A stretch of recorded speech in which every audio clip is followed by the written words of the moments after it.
Still casting slabs for your kitchen? Here's why you should rethink about it.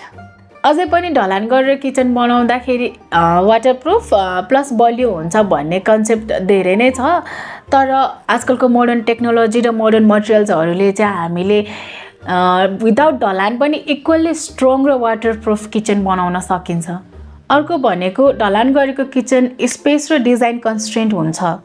हजुरहरूले slab caste गर्दाखेरि चाहिँ minimum पनि स्ल्याबको 3 inch thickness हुन्छ, plus बीचबीचमा ब्रिकको vertical पार्टिसन्सहरूले गर्दाखेरि space त्यसले आफैले लिइसकेको हुन्छ र हामीले डिजाइन गरेर क्याबिनेट्सहरूको प्लानिङ गर्दाखेरि हामीलाई डिजाइरेबल साइजेस या मार्केटमा अभाइलेबल हुने कुनै पनि रेडिमेड पुलआउट्सहरूको साइजेसहरू मिसम्याच भएर या अथवा त्यो युज गर्दाखेरि पनि मिल्ने ठाउँमा पनि नेगेटिभ स्पेसहरू बेसी आउने देखिन्छ।